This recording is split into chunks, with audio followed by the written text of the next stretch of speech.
A wonderful Wednesday to each of you, and welcome once again to the Locked On Grizzlies podcast. In the post-game last night, Jaren Jackson Jr. said, "Don't weather the storm, be the storm." And while that may be from Kevin Hart's new Netflix show, the thing is that it is a perfect summation of last night's victory for the Grizzlies in a storm of struggles and overall sloppy play from both teams. Jaren Jackson Jr. was the storm and made the key difference for the Grizzlies on his historic performance, and the Grizzlies ending November on a good note before a very important start to December. That and much more on this edition of the Locked On Grizzlies podcast. Let's go. You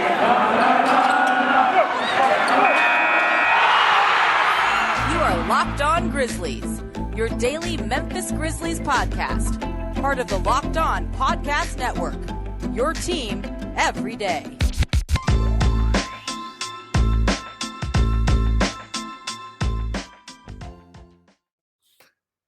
Again, a wonderful Wednesday to each of you, and welcome to the Locked On Grizzlies podcast. My name is Shawn Coleman. You can find me at StatsSAC on Twitter, the show at Locked On Grizz. Make sure you check out the podcast wherever it's available, free on all platforms. Listen, review, and subscribe. Spotify, Stitcher, the Odyssey app, Apple, wherever you choose to listen, that's where we'll be. My name is Shawn Coleman, credentialed media member with the Grizzlies. Have been covering the Grizzlies now for 4 years, writing for them at Grizzly Bear Blues, but also, of course, here, your host at Locked On Grizzlies. And also want to remind you, we're here on YouTube now. Hit that subscribe button below. Makes the overall experience for everyone the best it can be. Also want to remind you of our title sponsor for today's show, and that's Truebill. Listen, we all love different things that we can subscribe to, but Truebill is the new app that saves you money by helping you identify and stop paying for the subscriptions you don't want, and it can even negotiate you better deals on the subscriptions you do want. Check out Truebill today. So last night, the Grizzlies went to Canada. The first time that they had been to Canada in a few years, obviously with COVID and the pandemic and things such as that. And it was a really fun opportunity because of Dillon Brooks, Brandon Clarke, others just in general on the team who have not been to one of the more popular NBA cities in the league. But it was a really cool opportunity for the Grizzlies, but also a little bit of added emphasis was a bit of revenge in mind from last week in the Wednesday game before Thanksgiving. The Grizzlies played an outstanding first half of basketball, but unfortunately it was the Raptors that won the game due to an even better second half of basketball. And I mentioned in yesterday's show in the preview that two things needed to stand out. The Grizzlies needed to feature Jaren Jackson Jr., who had an outstanding first half against the Raptors in that Wednesday game, but unfortunately was not able to repeat that in the second half. But the Grizzlies also needed to defend the three better, plus make sure it was the Grizzlies that had long stretches of the game where they had the best player on the court. Well, the great thing is all three of those things came true last night. Overall, it was a pretty sloppy game, for lack of a better way of putting it. Both teams, despite trying over 90 field goals each, shot under 40% from the field and under 30% from three. But the thing that really stood out for the Grizzlies was the fact that both in the first and the second half, clearly the best player on the court was a Memphis Grizzly. In the first half, the Grizzlies, went into halftime with a 50-39 lead. In the first half, it was Desmond Bane. 4 threes, only the second time in his career he had 4 or more threes in a half, 16 points. He absolutely was the best player on the court between both the Grizzlies and the Raptors. But the other thing that stood out was the Grizzlies defense. For the second straight game, they came out and absolutely set the tone of the game. Between the game against the Kings and the first half against the Raptors, the Grizzlies held both the Kings and the Raptors to under 40% shooting, or under 35% shooting from the field and under 25% shooting from three. One of the best stretches this Grizzlies defense has played all season long. And thankfully, it went right over to the second half of the game. Though the Raptors did find a bit more offensive success, the Grizzlies once again had the best player on the court, and his name was Jaren Jackson Jr. Overall, Jaren finished with 25 points, 5 blocks, and 4 threes. It was the first time this year that a player had 5 blocks, at least 5 blocks, and at least 4 threes in a game. And it wasn't just about this year. Jaren's not only the only person to ever do that in Grizzlies franchise history, he actually has done it now twice. He's one of only 3 players who have now done that multiple times in a game since he's been in the league. The only other 2 are Kristaps Porzingis and Brook Lopez. But that's the thing about it, was that Jaren Jackson Jr. once again was the best player on the court. And if you recall that I mentioned a few times over this, start to the season, Jaren Jackson Jr., we want more frequency in him stepping up and being a difference maker. Well, let's go back over the past 2 weeks. The difference maker, he was the difference maker in the second half against the Jazz. He was the difference maker in the first half against the Raptors on the Wednesday before Thanksgiving. Against the Kings, a decent game as well. 17 points and 9 rebounds in 22 minutes. But last night, he clearly was the best player on the court. That's 4 or 5 times where over a complete half and a couple of times over a complete game, Jaren Jackson Jr. has either been the best player on the court or has been a difference-making talent on both ends of the court, and that made all the difference in the world for the Grizzlies. So not only did the Grizzlies have the best player on the court at all times to allow for them to win the game, but it also came to their overall team play and activity as well. Yes, Desmond Bane was the best player in the first half, while Jaren Jackson Jr. was the best player in the second half. But the defensive activity of this team, led by Dillon Brooks, who had 4 steals, also made a key difference in the game. The Grizzlies were able to produce 10 steals, 13 blocks, and 18 offensive rebounds. It was only the 5th time the Grizzlies had 10-plus steals, 10-plus blocks, and 15 or more offensive rebounds in a game. The reason why that is so significant is because it's not only the defensive activity that made the difference, but the Grizzlies also, their effort allowed for them to consistently win the 50-50 balls. The Grizzlies' activity on the defensive end and their effort on the offensive end to get the rebounds is what allowed for the possessions overall to stay equal and allow for the Grizzlies to be able to have the opportunities they needed to at least make the shots that they could, though overall they struggled shooting from the field. But another big key was that the Grizzlies also were very disciplined. There's not been many times this year where the Grizzlies have had more free throw attempts than their opponents. One thing about the Grizzlies is that they're just not one of the better teams in the league at getting to the free throw line. But they only allowed the Raptors to have 12 free throw attempts in last night's game. The Raptors were 9 of 12 from the free throw line. The Grizzlies were 16 of 19. That means the Grizzlies made 7 more free throws than the Raptors. The Grizzlies won by 7 points. So it was not only their defensive activity, not only their offensive effort in getting rebounds, but the discipline of this team. The discipline of this team to be able to play good defense both on the perimeter and in the paint without fouling, and that really stood out to be the difference in this game. So once again, an overall team effort. And the other really encouraging thing is that on Sunday, it was the offensive effort of the Grizzlies. We talked about their passing, their assists, the accuracy in their shot. It was a victory offensively for the Grizzlies on Sunday. Yesterday, when the offense was not at its best, it was the defensive activity and effectiveness and the effort that stood out for the Grizzlies. Just like when Ja Morant went down at the beginning of last year, this Grizzlies team has proved to itself with 2 straight victories, especially on the defensive end, it can find multiple ways to win even without its star player. And that's got to be a huge confidence booster and a huge launching pad for this Grizzlies to go into a very important month of December with a high level of confidence. We'll discuss why December is going to be so important here in just a second. But before we get to that, do us when it comes to you and your ability to be able to improve the overall ability of your company to, reach out and have the opportunity to find candidates that can match your company. Indeed is a great place you to go. While there's always going to be a debate between LeBron and Jordan, when it comes to helping you hire all-star talent yourself, the GOAT is Indeed. And if you're hiring, you need Indeed. Indeed is a hiring partner that gets you where you really want, that gets you who you really want. A short list of quality candidates as fast as possible, because you can do it all. Attract, interview, and hire all at Indeed. Don't struggle on your own to find quality candidates. Indeed can help you hire the right people at right now. Indeed partners with you on every step of the hiring process so you can find talent with the skills you need through tools like Indeed Instant Match assessments and virtual interviews. Make sure you go to Indeed.com right now. Get started right now with the $75 sponsored job credit to upgrade your job at Indeed.com/locked. Get a $75 job credit at Indeed.com/locked. Indeed.com/locked. Offered through December 31st. Need to hire? You need Indeed.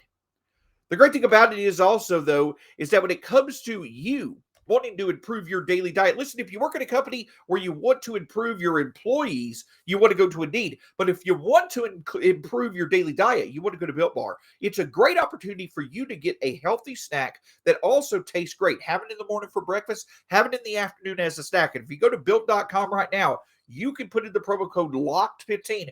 That's LOCKED15 and get 15% off your next order from Built Bar. Make sure you check out Built Bar today.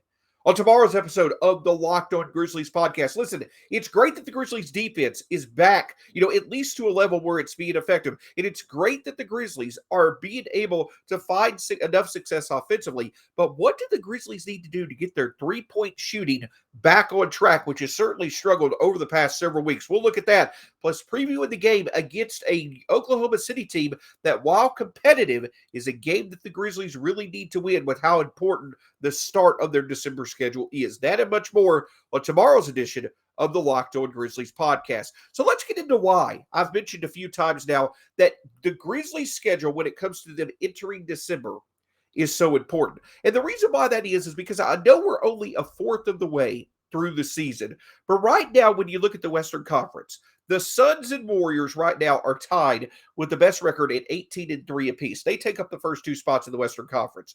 The Jazz are at 14-7 right now. They're third. But after that, in the fourth spot right now is the Dallas Mavericks. And into the fifth spot, that's right, your Memphis Grizzlies. But while four spots, in spots 1 and 2, the Suns and Warriors are tied atop the Western Conference.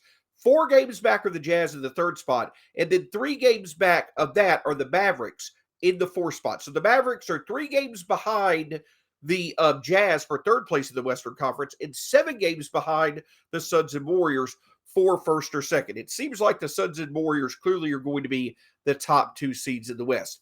But between the 4th spot in the West right now and the 10th spot in the West, only a half a game separates those teams. And while teams have different records because they right now play different amounts of games, only a half a game separates the 4th spot in the West and the 10th spot. More than likely, the 7 teams that make up those 7 spots, they're going to remain the 7 teams that'll be looking at being in the playoffs, either in the play-in or the playoffs, once April comes around. But it's very, very important, though we're this early in the season, to realize just how crucial head-to-head matchups between one team, in the 4th through 10th spot right now, and another team in the 4th through 10th spot right now, just how important those head-to-head matchups are. And the Grizzlies have several of those important matchups in the month of December. And it starts off right with the bang. When it comes to the Grizzlies, yes, they'll start off with a game against the Thunder tomorrow night, which will be December the 2nd. But after that, the Grizzlies will then play at Dallas on December the 4th. They'll play at Miami on December the 6th. And then they'll come back and face Dallas again on December the 8th. And the night after that, they'll face the Lakers on December the 9th. And then following that, they'll have games against the Rockets. The 76ers will come to Memphis. The Grizzlies will then be on the road against the Trailblazers. Once again against the Kings. The Trailblazers will then come to Memphis. Another game against the Thunder. And then to round out December, we've got the Warriors 2 nights before Christmas. The Kings once again the night after Christmas. And then on the road against the Suns. The Lakers come to Memphis on December 29th. And then the Grizzlies will face the Spurs on December 31st. So I know that was a lot of different games, and obviously we'll update you as time goes on. But the reason why that is so important is because among those 7 teams that I mentioned that are within a half a game of each other in the Western Conference, the Grizzlies have 2 games apiece against the Mavericks on December the 4th and December the 8th. They did have 2 games against the Trailblazers on December the 19th and December the 15th, and they've got 2 games against the Lakers on December the 9th and December the 29th. So in the month of December, The Grizzlies have 6 games where they will directly be facing another team that right now is in that 4 to 10 spot where a half game separates those 7 teams. And so while the Grizzlies are certainly going to stay in those standings, and those standings are certainly going to remain close well into next year, the big key is that these head-to-head matchups, these determine tiebreakers. They determine seedings. They determine different things that will impact positioning when it comes to the playoffs. So while there may not be separation necessarily created right now, the Grizzlies will be building a resume when it comes to potential tiebreakers, playoff seeding, things such as that really could help them be in a favorable position once April comes around. But the thing about it is also this, is that there's also a couple of other tough games. The Grizzlies play both the Warriors and the Suns. Arguably, you could probably make a case they're the 2 best teams in the NBA right now. The Grizzlies will be playing them within a 5-game stretch right around Christmas. So some fun matchups for Grizzlies fans, but also a very tough matchup that you hope by that time, Ja Morant will hopefully be back and be somewhat healthy. But besides the head-to-head matchups against other Western Conference teams who are jumbled up right now and how important those head-to-head matchups are, and a couple of difficult matchups against the 2 best teams in the NBA, the Grizzlies also have a couple of games in there where they really need to win. Because so much of the December schedule is either against other teams that are fighting for playoff position in the Western Conference or the top 2 teams in the NBA, plus you've got the Heat and Sixers, who are among the best teams in the Eastern Conference. The Grizzlies do have games like tomorrow night against the Thunder, and then on December 11th against the Rockets, and again against the Thunder on December 20th, with a couple of games against the Kings as well in December. The Grizzlies need to win the games that they are expected to win. It's critical that they do that, because even if the Grizzlies for some reason do struggle, maybe they go 3-3 or 2-4, or overall against teams that are at their level or better than them, they go 5-5 or 4-6 or something like that in the month of December. If they could have a winning record against the 2 games against the Thunder and against the 2 games against the Kings and the Rockets, if they could have a winning record in those 5 games where the Grizzlies should win, that'll make the impact of a less than ideal performance against the teams the Grizzlies are fighting for playoff position against. Beating the teams that they're supposed to beat will allow for them to be able to weather the storm a bit easier when it comes to teams that they're competing against in the playoff standings. So December is going to be a very important month for the Grizzlies. I understand that that's probably going to be the same thing said about January, February, and March. But here's another big key when it comes to why it's so important for the Grizzlies to have a successful month of December. 2 things. Number 1, if the Grizzlies can continue to play where Desmond Bane, Jaren Jackson Jr., and Dillon Brooks are stepping up with Ja Morant out, they're stepping up and they're being more consistent with high level of play, that's only going to make things better once Ja returns. That's a huge development. The Grizzlies being able to remain competitive and win games because their defense is stepping up and playing at elite levels without Ja in the lineup. That's going to be even better once Ja arrives. But another big key is for the Grizzlies is taking advantage of being able to play at home as often as they are right now. Because once the schedule moves over to late January through late March, the Grizzlies are on the road a lot of times during that stretch. And you're also running into the part of the schedule where several of these younger Grizzlies, they've not ever played this long before in a season. So the Grizzlies need to take advantage now of improved defense, of other players stepping up and playing at high levels. Even if they're without Ja Morant, the Grizzlies know they can be competitive. They need to be able to do it as consistently as possible over the month of December for them to be able to not only gain confidence, for not only them to consistently play at a high level, and then once Ja's back, they can do that confidently, but also put themselves in as best a position as possible before the schedule gets a bit harder, since they're on the road a lot during the first 3 months of next year.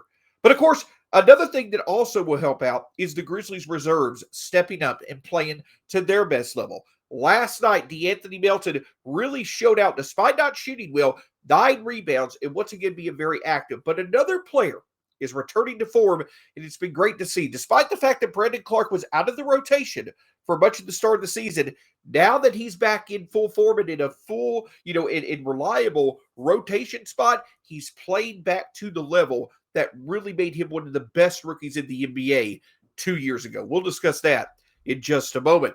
But the other thing that I can tell you is this. When it comes to you, and I know that the Grizzlies are probably a fun team to bet on right now with the wide variety of different results that you get with them. If you're a fan in general of betting and wagering, there's no better place to go than betonline.ag. Listen, the holiday season is here, but that means there are plenty of opportunities to be able to enjoy betting and wagering. You've got NBA, you've got the NHL, you've got the college football bowl games, as well as the NFL home stretch. Whatever you decide to wager and bet on, BetOnline is the number one place for you to go. The new updated website is very easy to use. And if you go to betonline.ag right now, you use either your mobile device or your laptop, they'll give you a 50% welcome bonus by using the promo code LOCKEDON. Make sure you check out betonline.ag today when it comes to all your betting and wagering needs. Again, on tomorrow's, forgive me, a little bit under the weather today, but always fun to talk about the Grizzlies, and that's exactly what we're going to do tomorrow. Tomorrow, once again, discussing while the Grizzlies are finding ways to win games right now, and it's getting back to them playing good defense and them being able to find ways to create advantages, they really need to also regain their three-point shot. Desmond Bane has certainly done that, but what could the rest of the Grizzlies do to step up and improve their overall three-point shooting, plus what the Grizzlies need to do to be able to get a victory, a third straight victory against the Oklahoma City Thunder tomorrow night at the FedEx Forum? So the thing about the Grizzlies is that we talk about the three-point shooting, the ability to shoot it and defend it. We talk about their defense, but the other really strong aspect that I think correlates well with the Grizzlies winning is that despite Ja Morant playing well, despite Jaren Jackson Jr. playing well, the starters in general played well. When the Grizzlies bench is played well, that really makes things easier for the Grizzlies in terms of their production. And the thing that also stands out is that now the Grizzlies, with Dillon Brooks being back and even with Ja being out, the Grizzlies have a good idea of what exactly their rotation looks like. And the part of that really helps out is a strong bench that includes Kyle Anderson, DeAnthony Melton, and of course, Brandon Clarke. Now, Brandon Clarke obviously was out of the rotation for quite a bit to start the season. The Grizzlies were trying their best to figure out what roles they wanted players to go with. And so Brandon Clarke and Xavier Tillman were switching in and out when it came to their production. But since basically towards the middle of this month, Brandon Clarke has really stepped up and made it clear that he is the third, or if you want to call Kyle Anderson a true big, basically he's the third or fourth true big. But in my opinion, besides Jaren Jackson Jr. and Kyle Anderson, Brandon Clarke basically is the third most important big. Brandon Clarke is stepping up and once again showing that he is an advantageous player when he is on the court, especially against other bench units. But it's not just me saying that.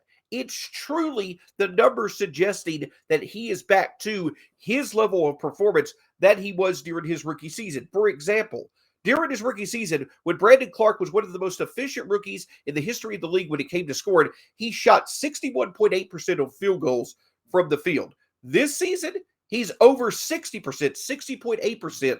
Once again, his rookie year, Brandon Clarke made 65.8% of his two-point shots. This year, he's making 66.3%.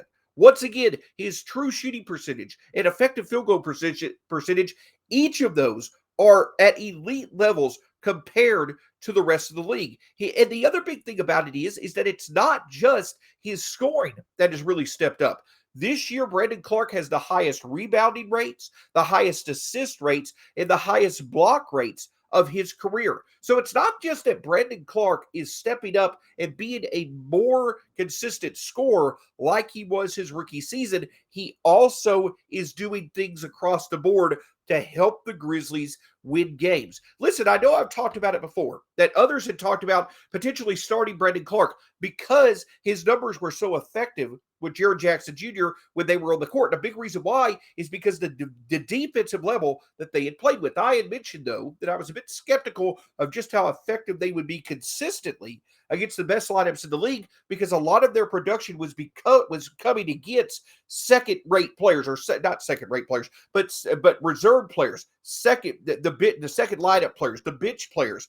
Those type of lineups were where Jaren and Brandon Clarke were being effective. But listen, even if I'm not that convinced that a consistent pairing of Jaren Jackson and Brandon Clarke would make all the difference in the world against other teams' starting lineups, that does not water down the fact that Brandon Clarke is back to being that advantageous bench piece that I talked about so often, many others talked about so often from his rookie year. If Brandon Clarke can continue from the Minnesota game a few weeks ago, where he clearly was a difference maker, to just simply being a consistent source of scoring and finishing when it comes to being a lob threat, or being able to be a versatile defender, someone that could go out of the perimeter and defend, but also that can rebound and alter shots on the defensive end. If Brandon Clarke can simply be a consistent source of efficient scoring, but also efficient activity, that's all the Grizzlies need. And they need that from their bench so that Brandon Clarke can not only create an advantage against other reserves,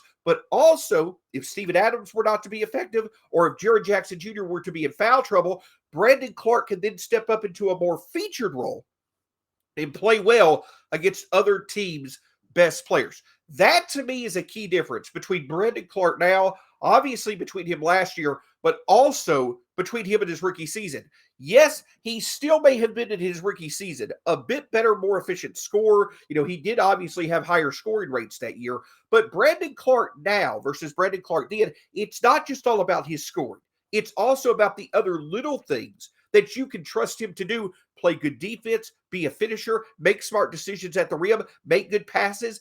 That type of Brandon Clarke is a more complete version of himself than he was his rookie year. And that version of Brandon Clarke is what, in my opinion, you can trust more against other teams' starting lineups than you could his rookie year. So while, yes, Brandon Clarke likely should continue to see the majority of his minutes with players like DeAnthony Melton and Kyle Anderson off the bench, so the Grizzlies really can create advantages when the reserve units of teams play against each other, I do think that the Grizzlies are right in featuring Brandon Clarke more in high leverage and closing lineups, because let's be honest, right now, the combination of him and Jaren, or the combination of him and Kyle, is probably more effective than any type of combination with Steven Adams. That's nothing against Steven Adams. It's just what the numbers suggest right now. And in a season where the Grizzlies have continued to put an emphasis on development and have continued to put an emphasis on finding out what lineups make the most sense together for their future, you know what you've got with Steven Adams out there on the court. And it's not advantageous.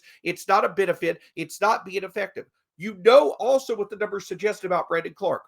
Why not continue to play him more? Why not continue to test the boundaries of just how effective he can be? Because his efficient scoring prowess is back this year from his rookie season, but also the little things to support that part of his game are there as well. Brandon Clarke, he's not only made the case that obviously has worked for him to be the guy between him and Tillman to be in the lineup consistently, but he's now starting to make a case to truly be someone that the Grizzlies should probably even trust over Steven Adams, and they should feature Brandon Clarke and how well he's played, even if it's mostly against other reserve players, to create the biggest advantage. In a pinch, they can heavily rely on Brandon Clarke for a significant stretch against other teams' best players because of how complete his game is rounding into form, and it's great to see. Can't thank you enough for joining us here on the Locked On Grizzlies podcast. Check me out at StatsSAC on Twitter. Check out the show at Locked On Grizz on Twitter. You can find the podcast wherever it's available, and you can also find us on YouTube. Hit that subscribe button below. Hope you have a great day, and we'll talk to you again soon here on the Locked On Grizzlies podcast.